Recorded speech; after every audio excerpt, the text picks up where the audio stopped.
Well, ayun na nga kakwento. Sa unang pagkakataon na sila ay nagharap, ang current undisputed Super Bantamweight World Champion na si Naoya Inoue may seryoso at delikadong banta sa challenger na si Luis Nery ng bansang Mexico. Nangyaring malaking upset kay Mike Tyson sa Tokyo Dome sa nakalipas sa 34 na taon. Ay aba, Inoue, ayaw niyang mangyari ito sa kanya. Manager at promoter ni Inoue na si Hideyuki Washi. Nako, sobrang hinigpitan itong si Nery.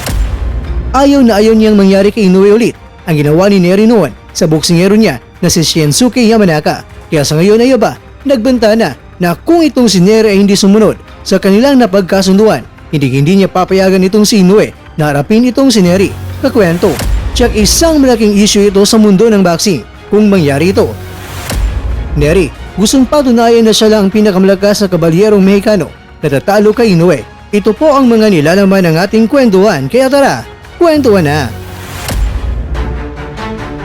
Kakwento, sobrang prangka itong si Inoue sa paparating na unang depensa niya sa kanyang 4 na mga titulo sa Super Bantamweight at ang unang hamon sa kanya ay ang mandirigmang taga Mexico na kung saan nagbantay ito noon na itong si Inoue talaga ay hindi naman isang nakakatakot na halimaw.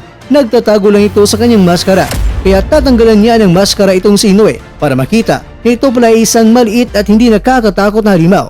Pero ganun pa man, prangka na sinabi ni Inoue na hindi niya papayagan na mangyari ulit ang pinakamalaking upset noon sa laban nila ni Mike Tyson kontra kay James Buster Douglas na kung saan itong si Tyson sa panahong ito ay isang undefeated din na katulad ni Inoue ngayon. At itong si Tyson ay ang defending world champion na hawak ang 3 mga world title belts sa heavyweight. Bali ito lang ang pagkakaiba nila ni Inoue at ni Tyson dahil 4 ang mga world title belts ni Inoue na hinahawakan niya ngayon na didepensa niya kontra kay Nery. Sa laban nila ni Tyson at ni Douglas, napabagsak ni Tyson si Douglas sa round 8. Kaya dito na marami ang nagsabi na dito na magwakas gaano man kadulas itong si Douglas. Pero nagulat ang lahat nang bumangon ito sa hukay ng masalimot na bangungot at pinabagsak niya itong si Tyson sa round 10 at nanalo si Douglas by way of knockout. Kumbaga kakwento, nalasap ni Tyson ang unang pagkatalo niya sa Tokyo Dome sa Japan at nabaklas lahat ang kanyang mga titulong hinawakan. Kaya nga kakwento, tinanong si Inoue na hindi ba siya natatakot na siya rin ay matulad ni Tyson. Pero ayon kay Inoue, kung inuman ang diskarte niya at pananaw niya bawat laban ay pareho lamang ito kahit saan pa man ang venue na gaganapin. At prangka niyang sinabi na hindi kailanman mangyayari sa kanya ang mapait na sinabi ni Tyson ang unang pagkatalo at nabaklas pa ang kanyang mga titulo. Kaya ayon kay Inoue, sa darating na May 6, walang reenactment na nangyari kay Tyson sa Tokyo Dome. Bagamat pareho man sila na hawak ang maraming mga world title belts at walang talo bago ang laban. Kaya nangangako si Inoue ngayon na talagang sisiguraduhin niya na hindi magkapareho ang resulta ng laban ni Tyson sa kanyang paparating na laban kontra kay Nery. Dahil ayaw na ayaw niya talaga na makalasap ng unang pagkatalo, makatikim ng mapait na knockout at mabaklasan pa ng lahat ng mga titulo. Samantala, hindi naman nakapagtimpi pa ang manager na at promoter pa ni Inoue na si Hideyuki Washi at inulit niya muli ang kanyang banta kay Nery na kung sakaling hindi makuha ni Nery ang tamang timba na hindi lalagpas sa 122 pounds, ay aba, hindi niya papayagan itong si Inoue na harapin itong si Nery. At tulad nga sa sinabi ni Mr. Kwento sa ating nakaraan na video na kahit 1 pound man lang kakwento lalagpas sa weight limit sa Super Bantamweight itong si Nery, aba, hindi niya talaga ipapalaban si Inoue. Ayaw na kasi ni Washi na ulitin pa muli ni Nery ang ginawa niya sa kanyang boksingero na si Yamanaka. 2 beses na kasi na nakabiolate itong si Nery noon, naging overweight pero itinuloy pa rin ang laban. At yung naging positibo si pinagbabawal na gamot sa boxing. Pero ganoon pa man, sa panahong nagsalita na itong si Nery, ang unang ginawa niya ay ang paghingi muna ng tawad sa lahat. Dahil 2 beses nga siyang nakagawa ng hindi maganda sa kanilang boksingero. Kaya sa ngayon ay talagang gagawin na niya ang lahat para hindi na maulit pang muli ang mga hindi magandang nangyari sa kanya noon. At ganoon pa man, kinausap naman ni Nery itong si Yamanaka ng personal at humingi siya ng tawad sa mga nagawa niya noon. At itong si Yamanaka naman kakwento ay aba, di naman nag-atubli na tinanggap niya ang paghingi ng tawad ni Nery.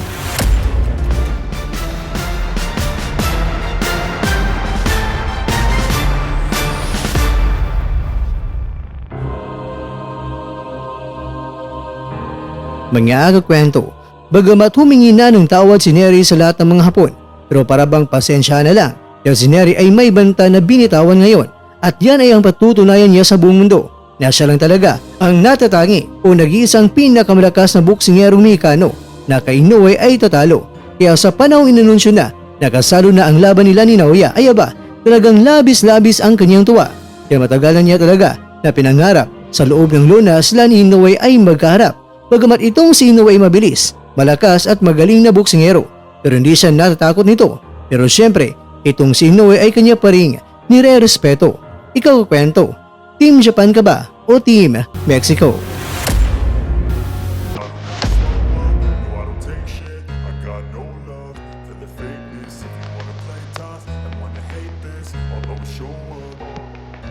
I don't ever slow up, no I don't take shit. I got no love for the fakeness. If you wanna play tough and wanna hate this, I'll always show up and make a statement. I don't ever slow up, no I don't take shit. I got no love for the fakeness. If you wanna play tough and wanna hate this, I'll always show up and make a statement. Everything I do so instinctive and so passionate. Every word I move so descriptive like an adjective. I got a vendetta against people who patented being negative when you should be getting after it. I got facts over tracks. Isn't that spitting slow, spitting fast? I can roast, I can gas. Think I'm okay at last, but I don't know if that can erase all the past and the pettiness. A reflection of the emptiness. Hilarious, you think you're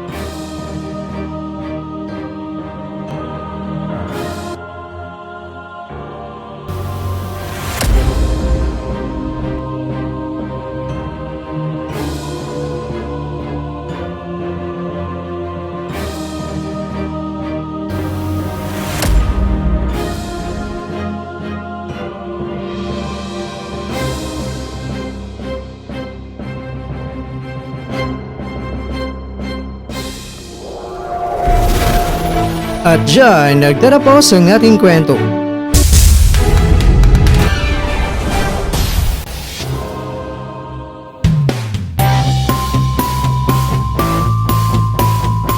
Maraming salamat mga kakwento sa inyong panonood. Pero baka naman mga kwento ay nagustuhan niyo po ang kwento natin ngayon. Baka pwede niyo po akong mabigyan dyan ng like, subscribe at i-click na rin sa bell button. Pero bago tayo magtatapos mga kwento ay syempre, shoutout po muna tayo dyan sa ating mga kakwento.